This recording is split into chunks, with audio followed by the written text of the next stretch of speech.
Capítulo 2. O inquérito do fim do mundo, a ruína das liberdades e a luta pelo direito. Ludmila Lins Grilo. Aspas. O fim do direito é a paz, e o meio para atingi-lo é a luta.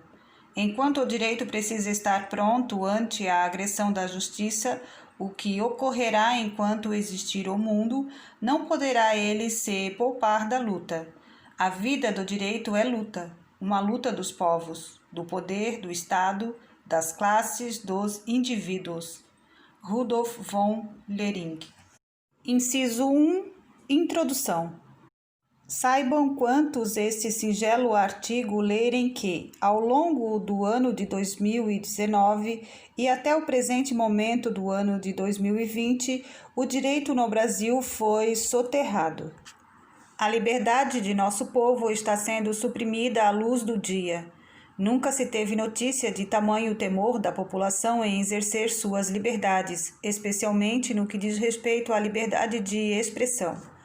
Cidadãos comuns, especialmente usuários de redes sociais, têm sofrido buscas e apreensões às 6 horas da manhã pela Polícia Federal, porque publicaram uma piada, um meme, uma crítica.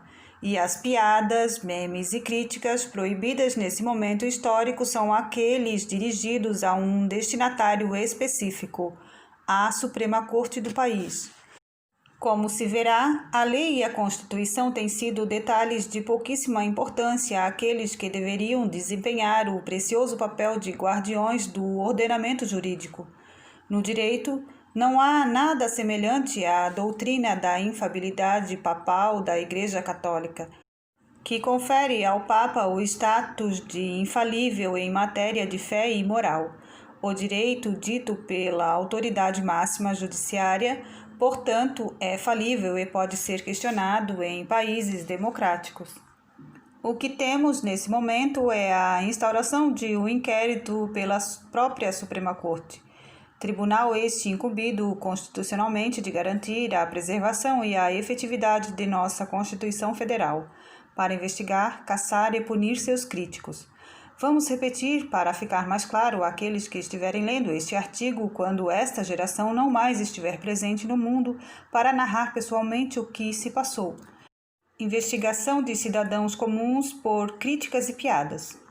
O inquérito está sendo vendido ao público com o nome, inquérito das fake news, com a finalidade de aparentar boas intenções, autoproclamando-se persecutório de notícias falsas. Entretanto, como se verá, o apelido midiático dado ao caderno investigatório nada tem a ver com o seu real conteúdo, em razão dos absurdos jurídicos que aqui serão devidamente listados. Este trabalho não adotará o nome midiático, mas sim um outro que a internet consagrou e se mostra mais apropriado ao seu teor: Inquérito do Fim do Mundo. Não é mais possível garantir no Brasil que quem fale, escreva ou sugira algo contra a Suprema Corte permaneça incólume e garantido pela liberdade de expressão que nos é tão cara. Não se pode cogitar, escrever textos, livros, manifestações em redes sociais, dar aulas ou exprimir qualquer descontentamento com a atuação da Suprema Corte sem que isso signifique um risco à liberdade ou à intimidade daquele que um dia ousou apontar-lhes as misérias e denunciar-lhes os arbítrios. A maior parte dos juristas se calou. Os motivos são os mais diversos possíveis. Uns concordam e vibram com a perseguição aos detratores, já que não são muito afeitos a manifestações que contrariem suas sacrossantas convicções. Outros pretendem manter conduta passiva e subserviente para não serem rotulados de rebeldes ou coisa que o valha.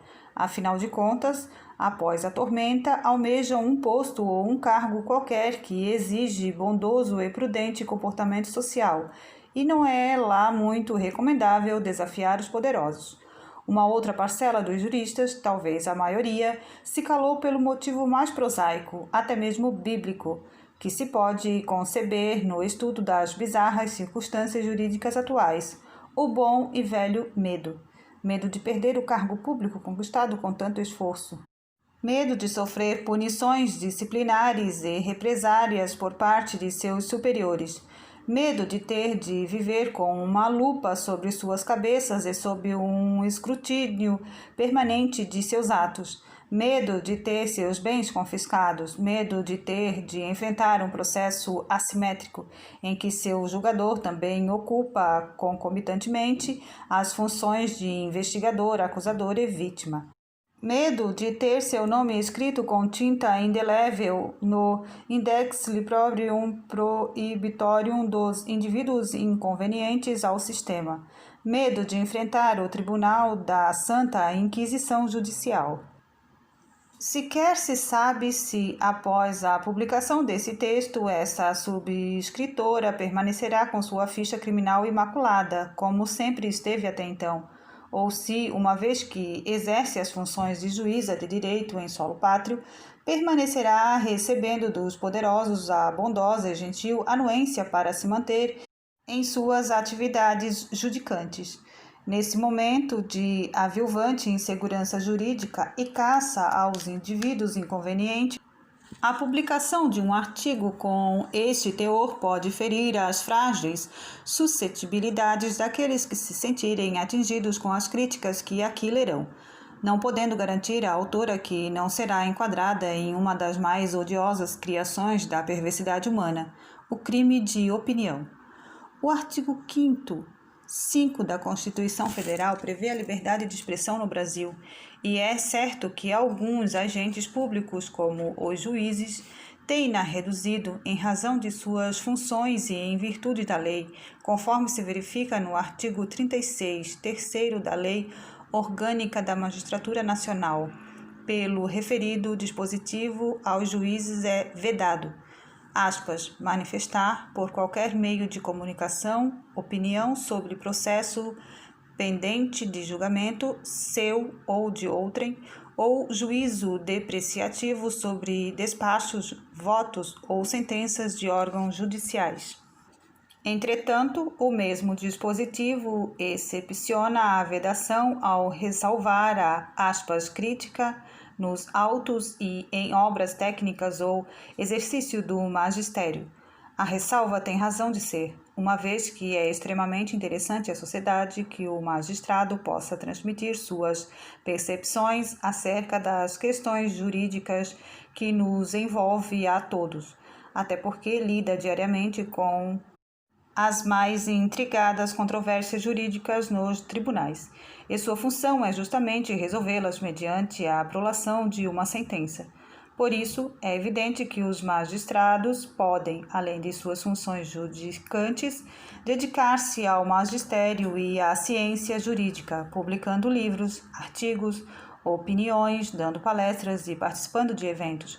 Porém, quando há até mesmo essas atividades francamente permitidas por lei começam a se tornar perigosas ou temerárias ao magistrado, é sinal de que a saúde democrática de nosso país não anda nada bem.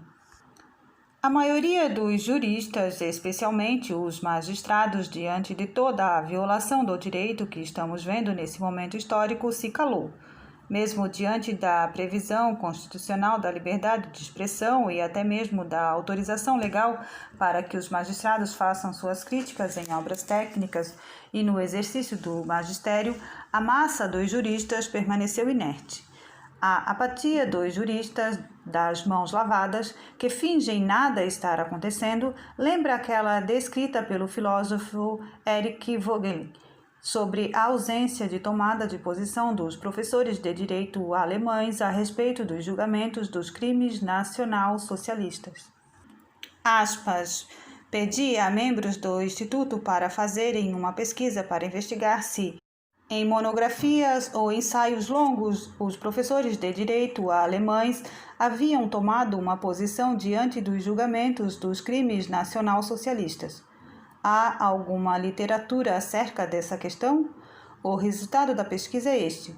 Professores de filosofia do direito e de direito público não se expressaram em monografias acerca dos julgamentos dos Einsatzgruppen, ou seja, desses assassinatos em massa. Nem uma monografia pôde ser encontrada sobre os títulos de Reichstag, nacional-socialismo, crimes nacional-socialistas, crimes de guerra, crimes contra o gênero humano, crimes contra a humanidade, julgamentos de Einsatzgruppen, na Biblioteca dos Seminários de Direito e na Biblioteca do Estado da Bavária. Não há nada ali. Os cientistas políticos também mantêm silêncio e, assim, na literatura não se pode chegar a nada acerca da problemática do Reichstag. A matéria é tabu. A liberdade de expressão prevista no artigo 5º da Constituição Federal, nesses tempos sombrios, tem sido letra morta. É preciso que alguns juristas, ainda que uns poucos gatos pingados, dispostos a colocar em risco a carreira e a liberdade em nome da preservação do direito e das tradições, façam análises da conjuntura judicial e as publiquem, para que sirvam como registro histórico do momento mais fúnebre da história do direito brasileiro. Isto é o que se pretende com o presente artigo. Inciso 2. O Supremo Tribunal Federal e seu inquérito número 4.781. Uma essência ditatorial. A Suprema Corte Brasileira, inconformada com as críticas à instituição e a seus membros e alheia às circunstâncias de que pessoas públicas, tais como membros da Suprema Corte, devem ter tolerância muito maior a críticas do que qualquer outro cidadão anônimo, criou uma aberração jurídico-persecutória de fazer corar os ditadores mais autoritários da história mundial, sob o pretexto de investigar ofensas aos seus membros. Violou de uma só tacada a Constituição, as leis e uma série de princípios dos mais tradicionais e comezinhos do direito penal e do processo penal, considerando que a função de uma Suprema Corte em qualquer país democrático é a de, precisamente, conferir segurança jurídica aos seus cidadãos, fazendo valer com rigor a Constituição e as leis que juraram cumprir, qual não será o verdadeiro status de um país que vê seu sistema jurídico ruir por força e obra daqueles que, justamente, foram incumbidos de preservá-lo? Nesse momento, a famosa frase de Rui Barbosa vem à mente, até mesmo dos mais desatentos. Aspas. A pior ditadura é a ditadura do poder judiciário. Contra ela não há a quem recorrer. Com efeito, já vimos o mundo padecer com uma série de ditaduras violentas e sanguinárias, todas provenientes do poder executivo, como o que já ocorrera na Alemanha, na China, na Venezuela e em tantos outros países que sofreram nas mãos de dirigentes arbitrários. A ditadura do judiciário, por sua vez, é uma modalidade mais rara de arbítrio e de mais difícil resolução, pois se excluem quase de imediato as soluções jurídicas, já que o direito se encontra suspenso, restando apenas eventuais soluções políticas. Portanto, na ditadura imposta pelo dirigente executivo máximo de um país, certo é que ainda existem soluções jurídicas para tentar erradicar a sangria por ele desatada. Já no que diz respeito à ditadura do judiciário, o aspecto jurídico da solução dos conflitos é suprimido, uma vez que é a própria Suprema Corte a responsável pela violação da Constituição e das leis. Não há como se invocar o cumprimento das leis perante uma Suprema Corte que, diurnamente, as viola, ficando claro que se trata de uma guerra assimétrica. Não se joga com o jurídico quando o outro lado já ignorou as normas e joga na clave do político. O malfadado inquérito número 4.781 concentra em si um cipoal de ilegalidades e inconstitucionalidades. Em condições normais, tal aberração nunca teria sido instaurada e nem mesmo cogitada, tamanho o constrangimento com uma violação tão flagrante da Constituição, das leis de direitos fundamentais. Vejamos as principais arbitrariedades. A. O inquérito viola o chamado sistema acusatório ao concentrar várias funções processuais em uma única pessoa. O sistema acusatório é o que vige no Brasil e consiste em diluir, por assim dizer, as funções processuais entre diferentes agentes, não sendo possível um deles ocupar mais de uma posição processual ao mesmo tempo. O magistrado não pode, concomitantemente, desempenhar as funções de juiz, investigador, acusador e vítima. No inquérito 4.781, temos esta clara promiscuidade entre as várias posições processuais concentradas em um único juiz, impossibilidade elementar conhecida por qualquer estudante de direito dos períodos iniciais de qualquer faculdade de ciências jurídicas. Observe que a Portaria GP número 69, de 14 de março de 2019, que instaurou o inquérito do fim do mundo, disse expressamente que a investigação se destina a apurar, aspas, notícias fraudulentas, fake news, denunciações caluniosas, ameaças e infrações revestidas de ânimos caluniantes, difamante e injuriante que atingem a honorabilidade e a segurança do Supremo Tribunal Federal, de seus membros e familiares. Portanto, o que temos aqui é uma aberrante instauração de inquérito pela vítima, com poderes de decretar prisões e determinar buscas e apreensões contra seus supostos algozes. B. O inquérito viola o direito de os advogados terem acesso aos autos. Segundo os relatos dos advogados dos investigados no inquérito, não lhes foi dada vista dos autos, de forma que, até o momento, só teriam tido acesso a apenas um dos mais de 70 apensos do inquérito do fim do mundo. A conduta de vetar o acesso aos autos, além de violar as prerrogativas dos advogados, artigo 7º, 5º do Estatuto da OAB, viola também a súmula vinculante número 14, editada pelo próprio STF, verbis. Aspas. É direito do defensor, no interesse do representado, ter acesso amplo aos elementos de prova que, já documentados em procedimento investigatório realizado por órgão com competência de polícia judiciária, digam respeito ao exercício do direito de defesa. Além de também configurar abuso de autoridade na forma do artigo 32 da Lei nº 13.869/19. C.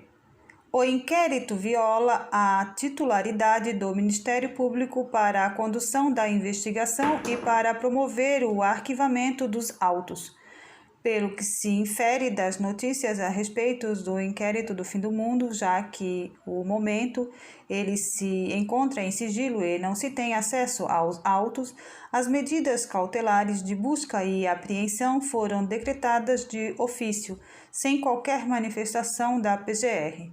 Além disso, em 2019, a então Procuradora-Geral da República, Raquel Dodge, determinou o arquivamento do bizarro inquérito em 16 de abril de 2019 e se manifestou novamente pelo arquivamento em 2 de agosto de 2019, quando ofertou o parecer em mandado de segurança coletivo. O poder de determinar arquivamento de inquéritos incumbe ao Ministério Público, que é o titular da ação penal, segundo o disposto no artigo 129, primeiro da Constituição Federal.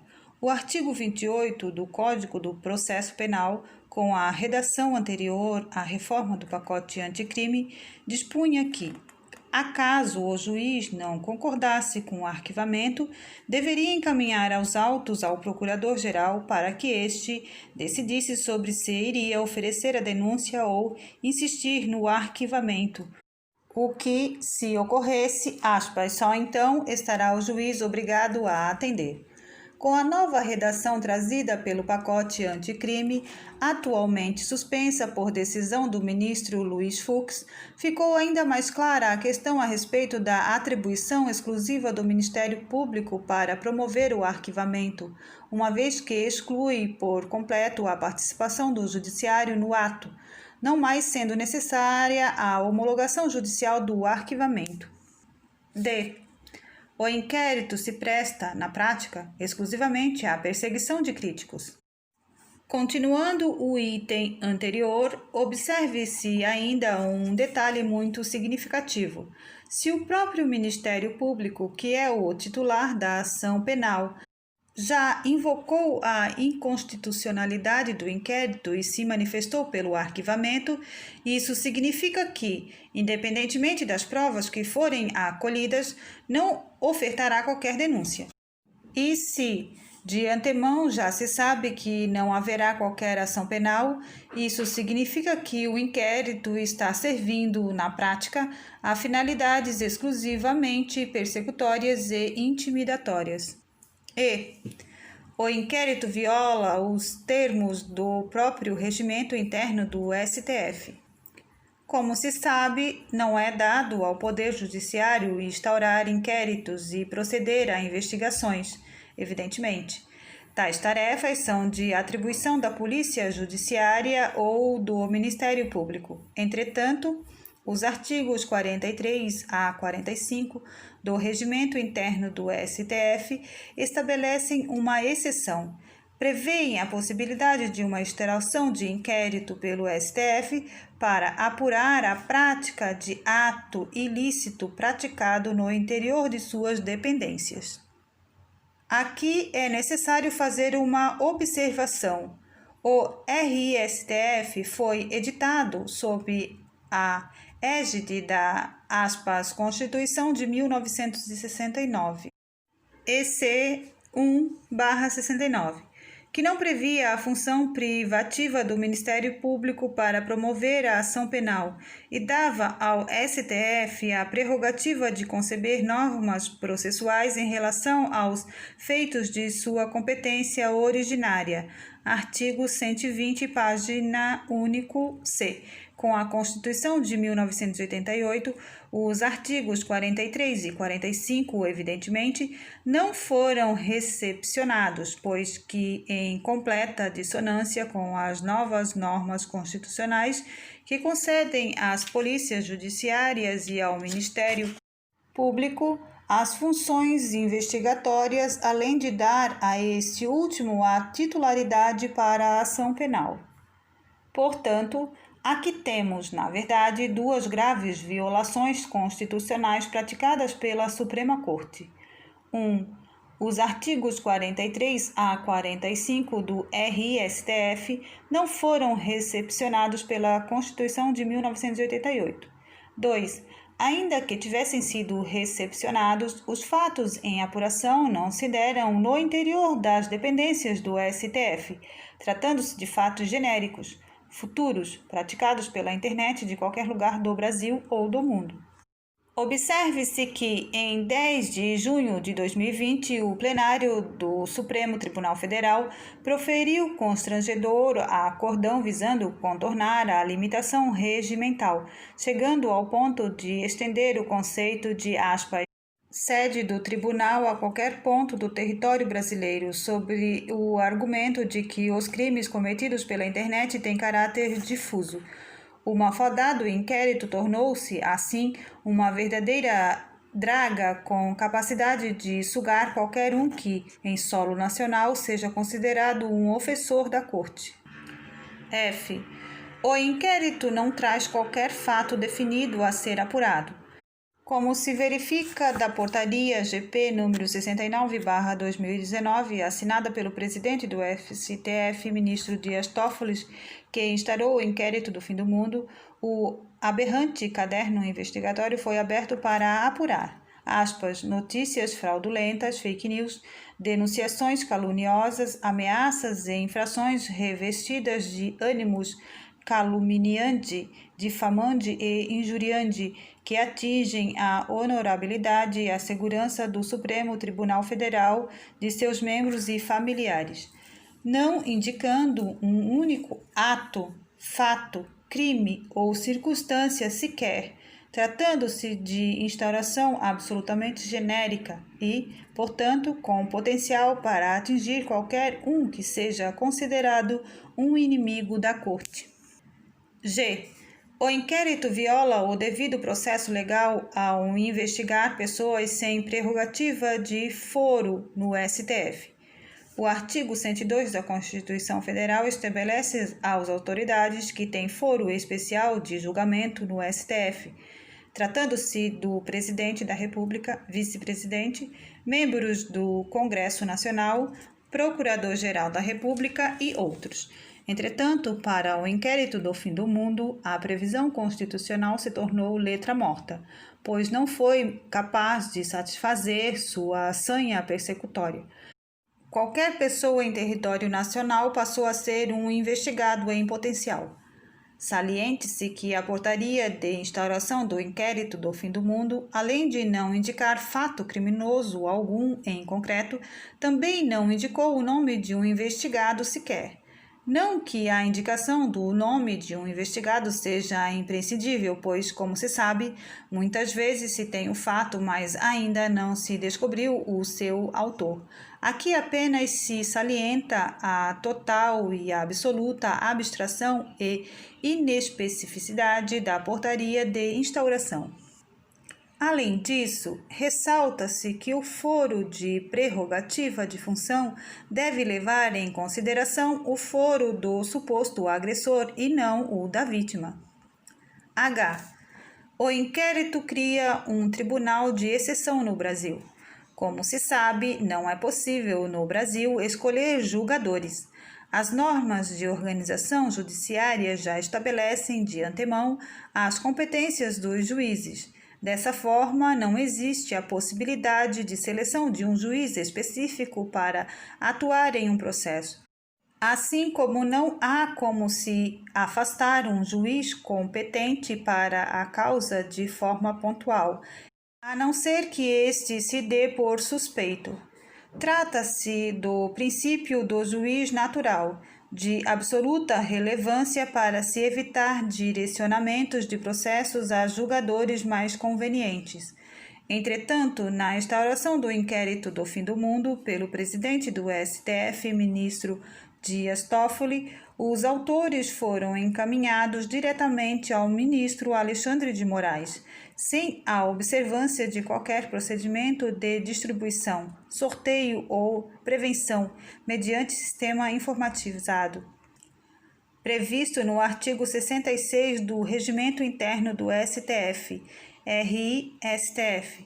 Portanto, em vez de o inquérito, que já era constitucional, passar pelo procedimento de sorteio previsto no regimento interno, o juiz processante acabou sendo escolhido pelo presidente do STF de acordo com sua vontade e preferência, circunstâncias aptas a configurar um verdadeiro tribunal de exceção. Portanto, tudo o que foi aqui elencado fica claro que se está diante de um dos maiores absurdos jurídicos da história do Brasil, uma vez que a Suprema Corte viola, por vários ângulos, a Constituição que tinha por dever preservar. Os sucessivos casos de violações constitucionais praticadas em ativismo judicial em outros inúmeros julgamentos acabaram por deslegitimar a Suprema Corte perante o povo brasileiro, que acabou expressando sua insatisfação em manifestações pacíficas de rua ou em críticas pela internet, que não foram bem toleradas pelos integrantes da Corte, que deveriam zelar pela liberdade de expressão, ainda que isso signifique ouvir críticas desagradáveis e hostis. Inciso 3. As contradições do STF. O casuísmo do inquérito do fim do mundo em franca divergência a posicionamentos anteriores da mesma Corte. Liberdade de expressão não é garantir que o outro diga o que se quer ouvir, é garantir que o outro fale coisas que nos são desagradáveis, chocantes e até mesmo repulsivas, desde que não configure nenhum ilícito civil ou penal, evidentemente. Ironicamente, o próprio condutor do inquérito do fim do mundo, o ministro Alexandre de Moraes, relator do julgamento na ADI 4451-DF, que tratava do direito de crítica durante o processo eleitoral, reconheceu a inconstitucionalidade dos trechos da Lei das Eleições, Lei 9.504/97, que proibiam o uso de trucagem, montagem e recursos de áudio nas propagandas políticas, bem como proibiam a difusão de opinião favorável ou contrária a candidatos e partidos pelas emissoras de rádio ou televisão. Naquela oportunidade, em 21 de 6 de 2018, o ministro relator proferiu seu voto repudiando a censura e ressaltando de forma contundente a proteção que a Constituição dá à liberdade de expressão. Verbes, aspas, a Constituição protege a liberdade de expressão no seu duplo aspecto, o positivo, que é exatamente, aspas, o cidadão pode se manifestar como bem entender, e o negativo, que proíbe a ilegítima intervenção do Estado por meio de censura prévia. A liberdade de expressão, em seu aspecto positivo, permite posterior responsabilidade civil e criminal pelo conteúdo difundido, além da previsão do direito de resposta. No entanto, não há permissivo constitucional para restringir a liberdade de expressão no seu sentido negativo, ou seja, para limitar preventivamente o conteúdo do debate público em razão de uma conjectura sobre o efeito de certos conteúdos possam vir a ter junto ao público. A previsão dos dispositivos impugnados é constitucional, pois consiste na restrição, subordinação e forçosa adequação programática da liberdade de expressão e mandamentos normativos cerceadores durante o período eleitoral, pretendendo diminuir a liberdade de opinião e de criação artística e a livre multiplicidade de ideias, com a nítida finalidade de controlar ou mesmo aniquilar a força do pensamento crítico, indispensável ao regime democrático. Tratando-se, pois, de ilegítima interferência estatal no direito individual de criticar. Tanto a liberdade de expressão quanto a participação política em uma democracia representativa somente se fortalecem em um ambiente de total visibilidade e possibilidade de exposição crítica das diversas opiniões sobre os governantes, que nem sempre serão, aspas, estadistas iluminados. Como lembrava o Justice Holmes ao afirmar, com seu conhecimento, pragmatismo, a necessidade do exercício da política de desconfiança, politics of distrust, na formação do pensamento individual e na autodeterminação democrática, para o livre exercício dos direitos de sufrágio e oposição, além da necessária fiscalização dos órgãos governamentais. O direito fundamental à liberdade de expressão, portanto, não se direciona somente a proteger as opiniões supostamente verdadeiras, admiráveis ou convencionais, mas também aquelas que são duvidosas, exageradas, condenáveis, satíricas, humorísticas, bem como as não compartilhadas pelas maiorias. Kingsley Pictures, 1959. Ressalte-se que, mesmo as declarações errôneas, estão sob a guarda dessa garantia constitucional. No mesmo voto, o ministro Alexandre de Moraes mencionou a supressão da liberdade de expressão promovida pelos regimes totalitários, que foi substituída pela estatização das ideias e homogeneização da verdade. Aspas.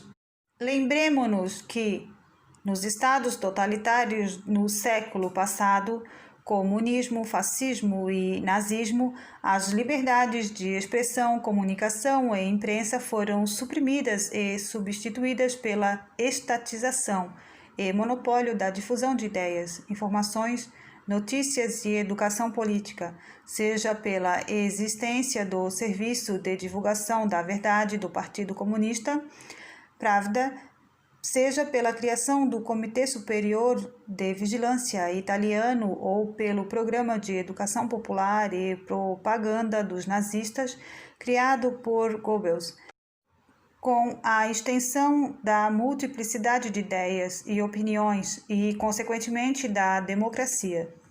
No mesmo julgamento que fora televisionado, o ministro Alexandre de Moraes afirmou verbalmente que, aspas, quem não quer ser criticado, quem não quer ser satirizado, fica em casa. Não seja candidato.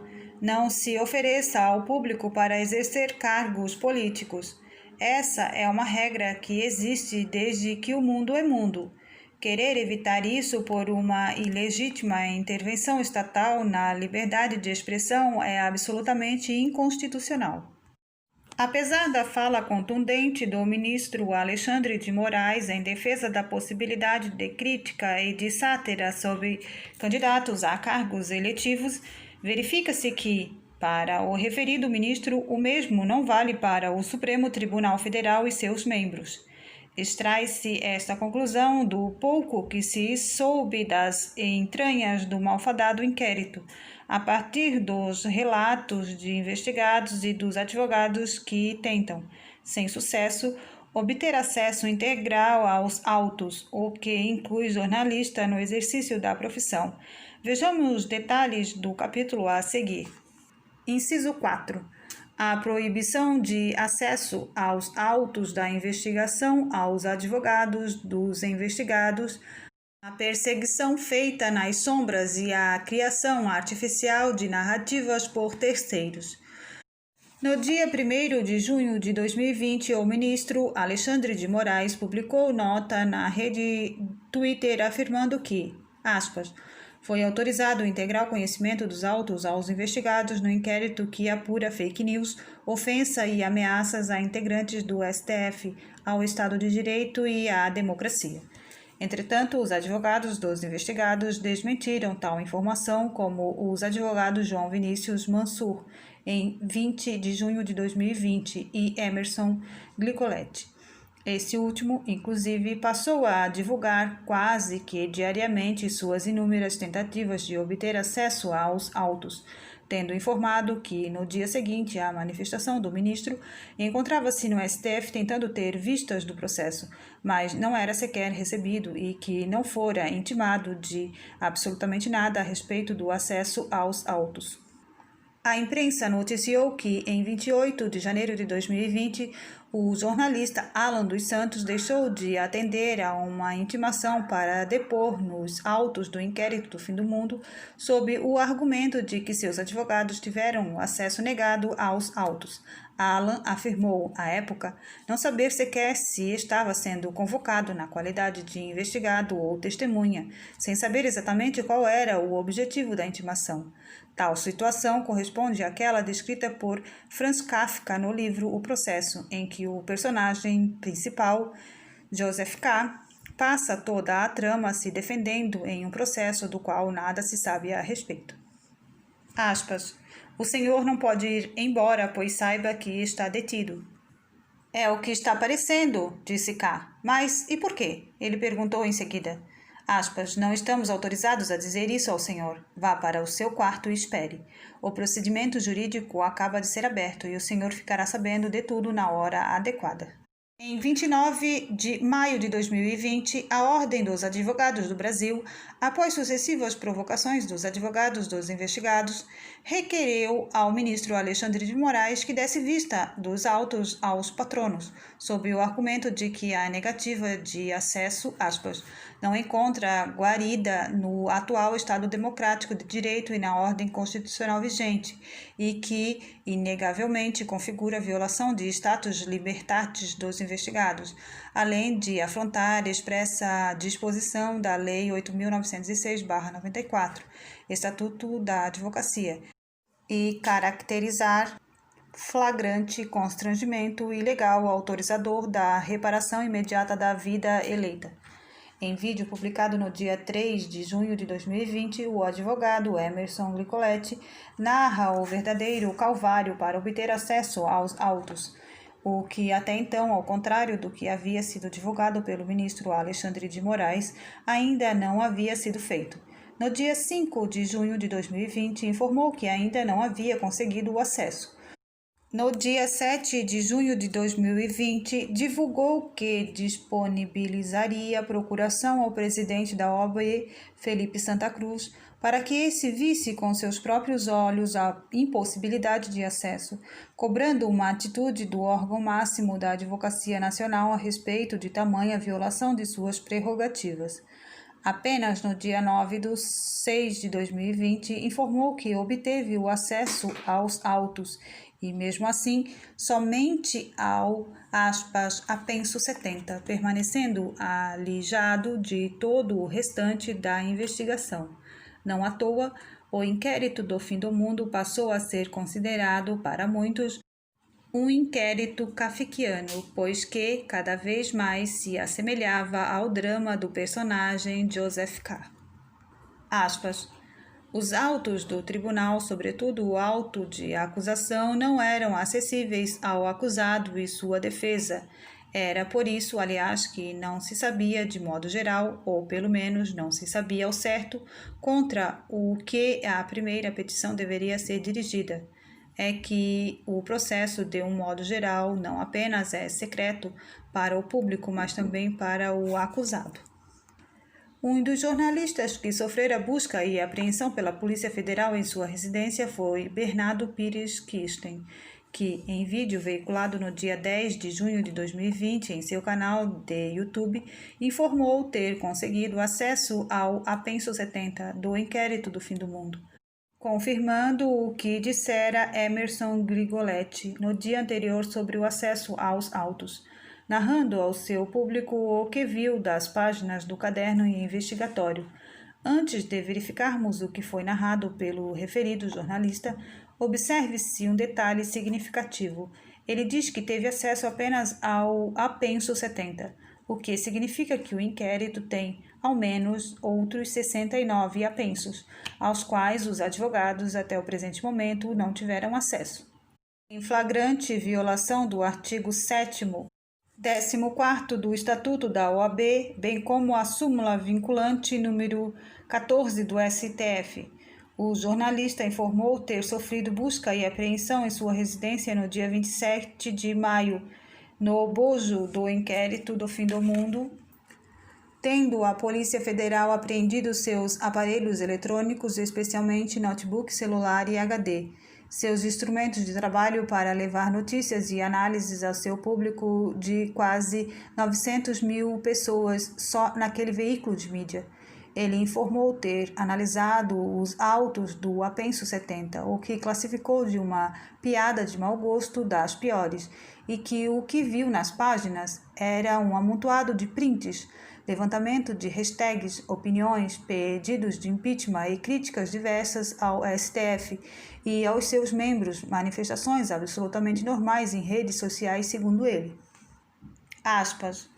Parece que querem criminalizar as próprias redes sociais. Eles pegaram nas redes sociais aquilo que você compartilha, as pessoas que você segue, as hashtags que você incentiva por afinidade de ideias, que é a dinâmica normal das redes sociais, quem você concorda, quem você critica, e fazem disso uma coisa de associação criminosa.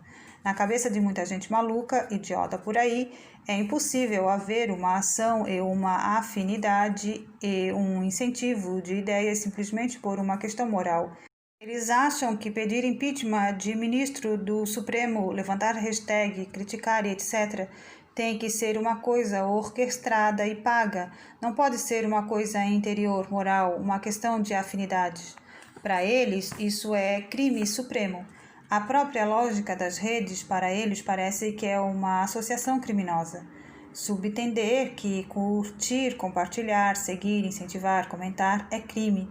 Então, criminalizem as redes sociais de uma vez. Os autos, até o momento da finalização deste trabalho, permanecem em sigilo, motivo pelo qual a questão está sendo analisada à luz do que fora informado por todos aqueles que tiveram acesso, ainda que parcial, à investigação. Considerando que, de fato, o apenso 70 tenha mesmo trazido em seu bojo hashtags contrárias ao STF, sugestões de impeachment de seus ministros ou até mesmo de extinção do órgão, fica claro que nenhum destes atos configuram qualquer ilícito, tratando-se de mera opinião, como o próprio ministro Alexandre de Moraes sustentou no julgamento da ADI 4451/DF. É evidente que pessoas públicas devem ter uma tolerância maior às críticas desfavoráveis e até mesmo a piadas, desde que não configurem ofensas à honra criminalmente relevante.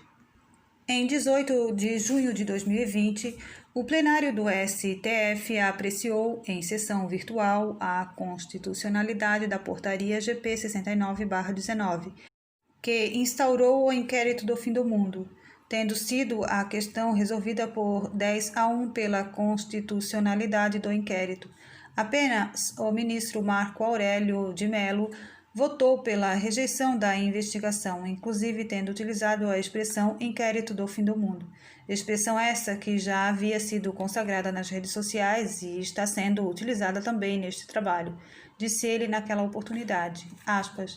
Se o órgão que acusa é o mesmo que julga, não há garantia de imparcialidade e haverá tendência em condenar o acusado, o que estabelece a posição de desvantagens do acusado na partida da ação penal. Ante as achegas verificadas depois de instaurado, diria mesmo um inquérito do fim do mundo sem limites. Órgão judiciário não consubstância o Estado acusador. Ministro Marco Aurélio de Mello, em julgamento virtual na ADI 4451/DF. Hashtags populares como #ForaSTF, #STF Vergonha Nacional ou coisas do tipo que diurnamente aparecem nos Trends Topics da rede Twitter significam simplesmente a manifestação espontânea de repúdio de populares a atos e decisões provenientes de seus ministros. Ao que parece, certas autoridades são incapazes de conceber a possibilidade de não serem bem-vindas ou benquistas pelo cidadão comum, e passam automaticamente a considerar toda crítica dessa natureza como um movimento orquestrado que só pode ser financiado ou estimulado por detratores.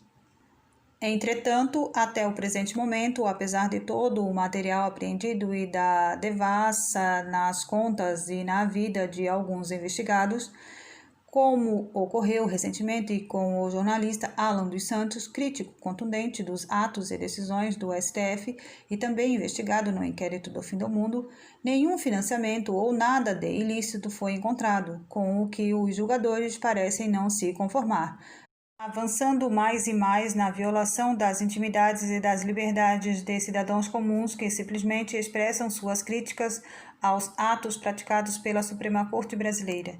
Um inquérito que, como vimos, não tem futuro algum, pois que já fora arquivado pelo Ministério Público, permanecendo no mundo de forma inútil e servindo na prática como instrumento persecutório aos críticos.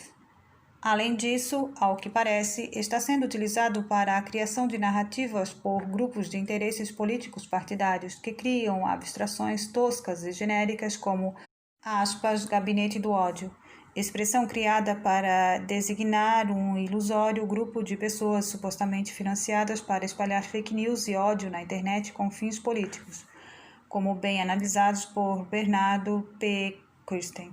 Esse tipo de inquérito criminalizador de críticas, opiniões, memes e hashtags acaba servindo ao propósito de criminalizar pessoas que apenas têm posicionamentos políticos em comum, concordando entre si, curtindo, comentando, compartilhando publicações com as quais têm afinidade, transformando essa interação natural das redes sociais em verdadeira associação criminosa entre todos aqueles que interagem entre si, compartilhando das mesmas ideias. É a criminalização dos agrupamentos humanos naturais. O processo kafkiano tem exatamente essa característica. Surge com um propósito ostensivo, mas pode ser desencaminhado e utilizado por quem quer que seja, para qualquer outra finalidade obscura. Funciona exatamente como na trama ficcional de Kafka. Aspas. A causa judicial surge em seu campo de visão, sem que eles saibam de onde vem, e segue adiante sem que fiquem sabendo para onde vai. Com isso, o inquérito do fim do mundo sai de seu trilho natural, que seria o de culminar em uma propositura de ação penal, para se tornar simplesmente uma peça não apenas de persecução, mas de propaganda contra os críticos do estabelecimento jurídico. Uma clara perversão das finalidades de uma investigação, usada como um verdadeiro instrumento de guerra cultural pelo poder, na destruição dos críticos pela técnica do assassinato de reputações, sobre o tema Já lecionava o professor francês Bertrand de Jouvenel. Aspas.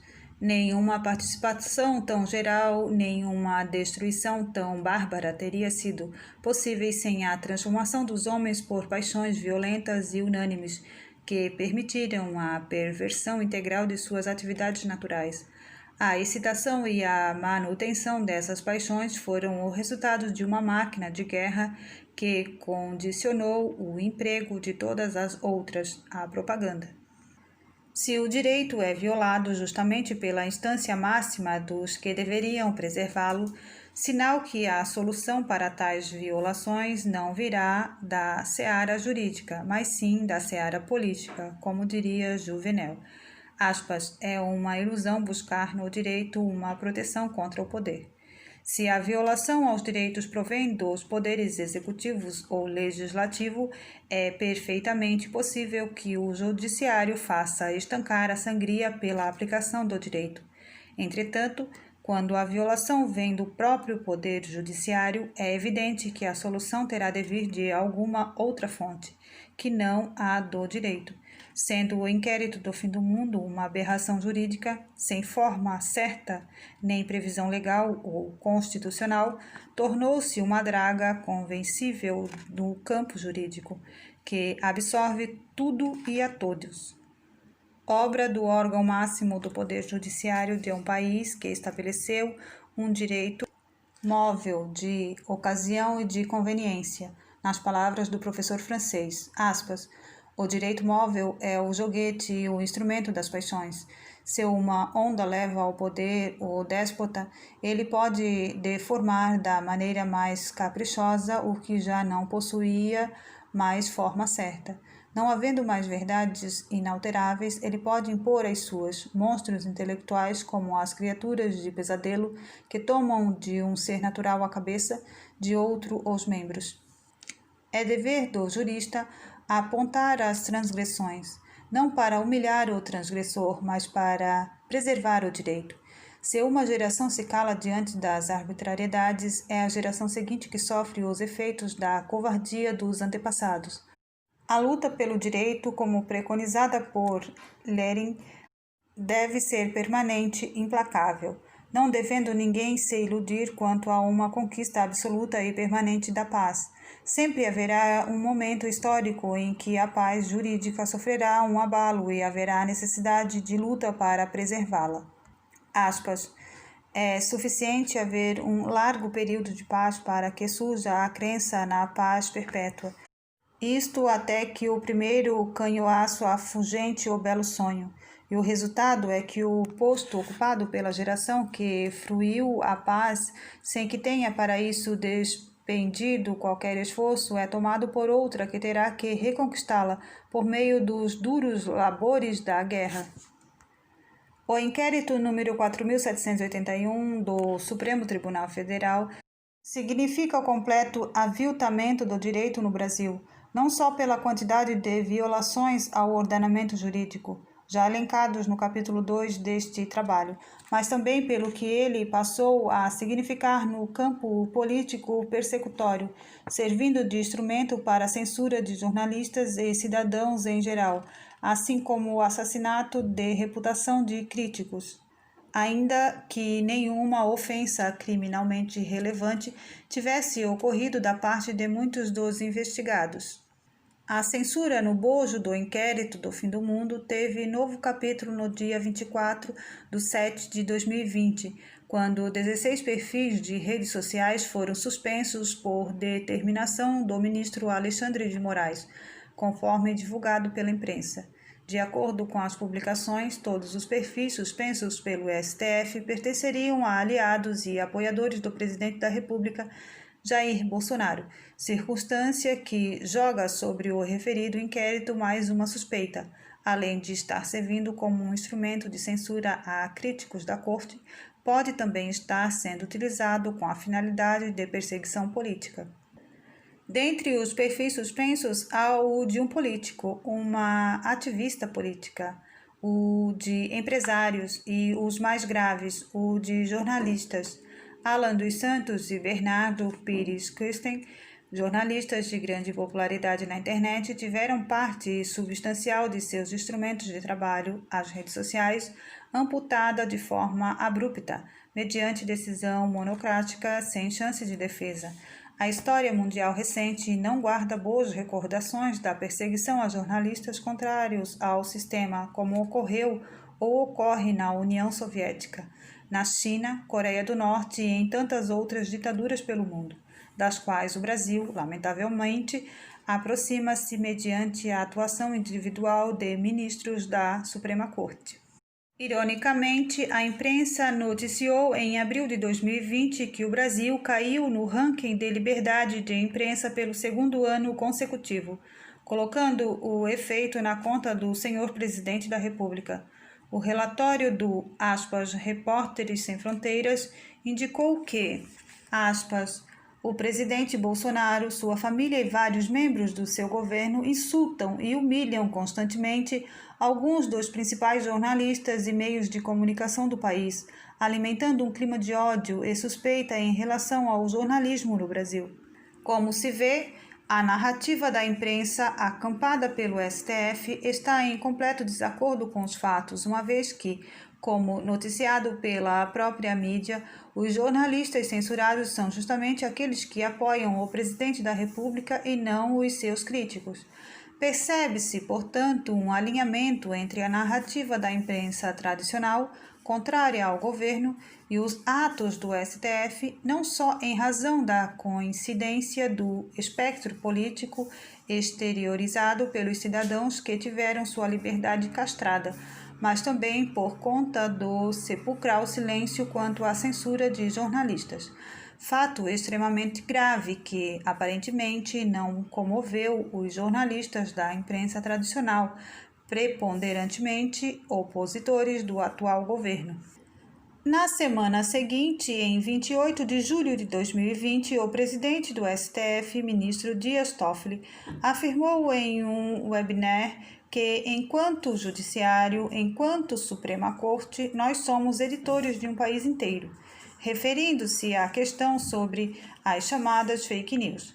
A gravidade desta afirmação não tem precedentes na história judicial brasileira, em que o presidente da Suprema Corte confessa de forma pública e explícita ser o editor do que pode ou não ser falado no Brasil. A palavra editor, por evidente, é apenas um eufemismo para censor.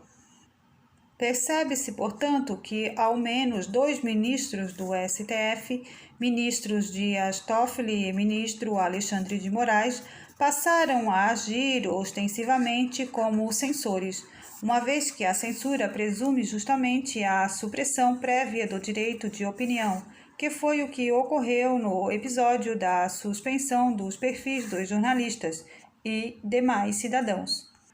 Em um país verdadeiramente livre, todos podem falar o que bem entender, responsabilizando-se, entretanto, pelo teor de suas manifestações, que serão analisadas apenas a posteriori. A supressão prévia do direito de manifestação chama-se e sempre se chamou censura.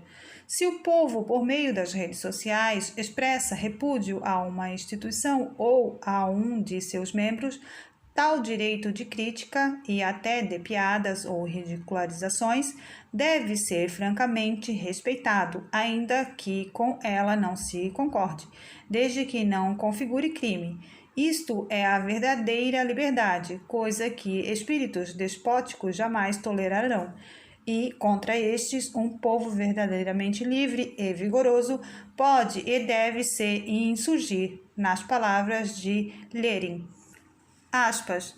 Uma nação não é outra coisa senão a soma de todos os indivíduos particulares. E como os indivíduos particulares sentem, pensam, agem, assim sente, pensa e age a nação.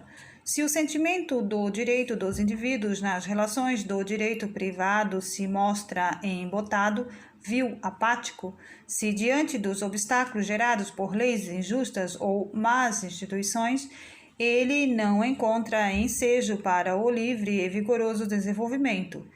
Se é vitimado pela perseguição, onde poder-se-ia esperar que contasse com apoio e fomento, Se habitua, portanto, a tolerar a injustiça e encará-la como algo que não é possível mudar, toda vez que predominarem essas condições, será muito difícil encontrar quem creia que tal sentimento do direito, escravizado, atrofiado e apático, possa, de imediato, despertar uma sensibilidade intensa e uma ação enérgica, quando posicionado ante uma violação ao direito, que atinja não o indivíduo, mas todo o povo, tal como um atentado à sua liberdade política, a violação ou aniquilamento de sua Constituição, ou ainda um ataque de inimigo externo.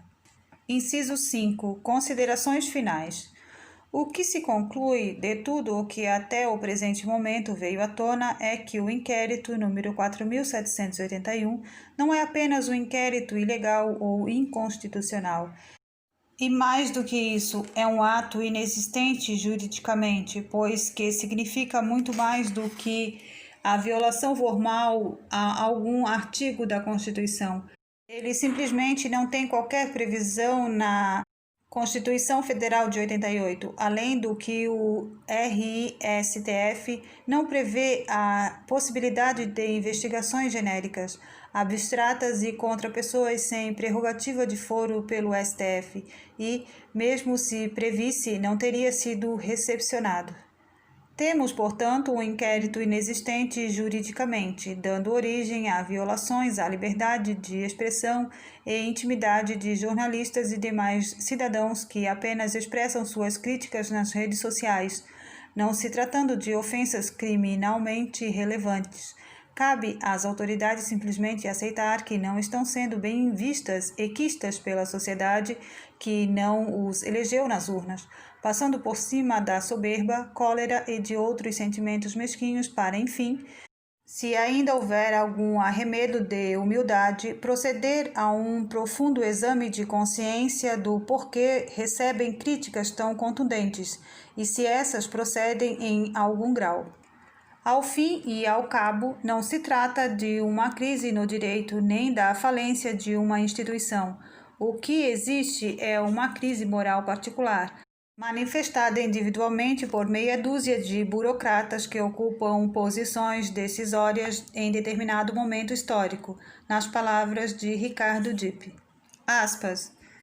Embora seja admissível referir-se à, crise da lei, essa designação não quadra exatamente com a amplitude moral e jurídica da questão da segurança jurídica que, sem deixar de abranger o tema da lei, revela antes uma crise do direito como parcela da mais vasta crise dos homens. O caso do inquérito do fim do mundo não se amolda ao conceito de ativismo judicial, pois não se trata de uma lei ou ato administrativo a que se dá interpretação extensiva ou contrária à Constituição ou às leis. O inquérito número 4.781 foge de qualquer classificação existente no direito, até porque não pode ser caracterizado como um ato jurídico, sendo uma figura aberrante e inexistente no direito.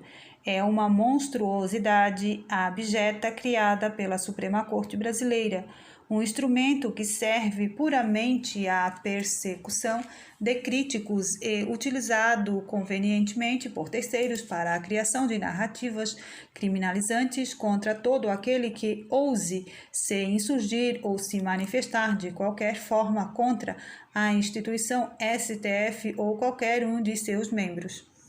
A luta pelo direito, como dito por Lering, anseia a paz. A segurança jurídica é causa de imensa angústia, tristeza e medo por todo aquele que bem cumpre seus deveres e deseja tão somente que as leis sejam cumpridas, nas palavras de Ricardo Dipp. Aspas. A angústia pela segurança, a ansiedade existencial da segurança, indicação frequente em diversos autores, é uma inclinação à ordem e à paz, profundamente enraizada na vida de cada homem e que se acompanha do agudo receio diante da insegurança, da imprevisibilidade, da incerteza da vida.